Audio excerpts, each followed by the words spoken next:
first paraphrase the 7th and 8th stanza. The 7th stanza basically starts by referring to the immortality of the nightingale. As the speaker mentions that in the first line, thou was not born for death, and that the later descendants do not replace their parents, which is metaphorically expressed as in the following line where it says, there are no younger generations. The speaker later clarifies that it is not the bird that is immortal, but it is a voice that is, which was heard by the ancient emperor, the clowns, and Ruth, which is a biblical reference that shows how Keats imagines that Ruth heard the nightingale's song, which made her weep as she was working in a foreign place. John Keats then talks about how the nightingale's song opens the magic casements or windows, and that the nightingale enters the ocean and to the fairy lands or the fantasy world, and eventually becomes lonely, as he mentions the word forlorn in the last part of the 7th stanza. In the last stanza, John Keats indicates how he was awakened from his preoccupation of the nightingale's song, as he mentions the word forlorn again. He says farewell, adieu to the nightingale, and realizes how he attempted to escape the inescapable by imagination. The plaintive or sad song of the nightingale now fades the near meadows, the still stream, the hillside, until it is no longer heard.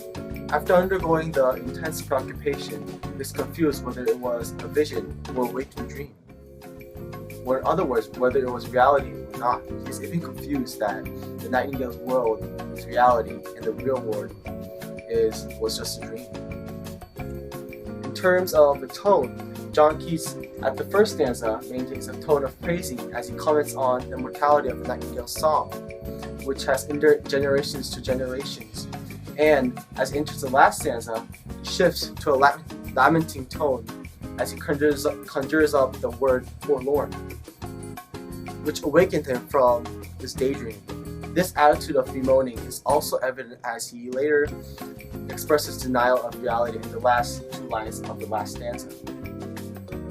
Also, in terms of the theme, he alludes to the immortality of the nightingale's song as he is preoccupied by the nightingale's world in the 7th stanza, and later shows how he is awakened from that daydream. John Keats shows that imagination or pleasure is evanescent or transient, and later as he mentions the departure of the nightingale in the last stanza and how he now faces the real world, he is able to show that, reveal, illustrate, emphasize the mortality of humankind in reality. These 2 stanzas were clearly able to illustrate the overall theme of the transience of pleasure and the inevitability of death. So now I'm going to talk about the rhythm for the last 2 stanzas of this poem. And throughout the last 2 stanzas, it follows an iambic rhythm, but the meter changes from an iambic pentameter in the second last one and the iambic trimeter in the last one, which is 6 syllables per line. And the rhyme scheme is not that significant throughout the poem, especially in 7th and 8th stanzas, because it follows the A, B, A, B, C, D, E, C, D, E throughout the last 2 stanzas consistently, so and now let's talk about diction. Here it says, thou wast not born for death, immortal bird. And this is actually a key message in the poem because this is when the speaker wakes himself up from wanting to die so badly, and it consists of irony, antithesis, and apostrophe.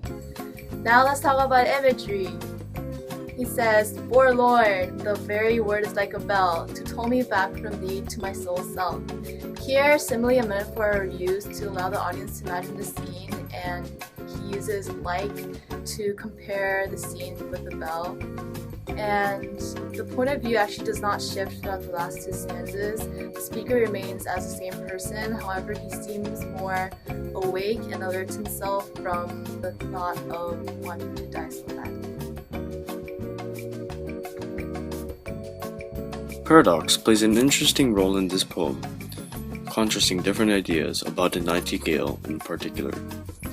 When the speaker states, thou wast not born for death, immortal bird, the speaker metaphorically and symbolically refers to the nightingale, which supposedly represents immortality.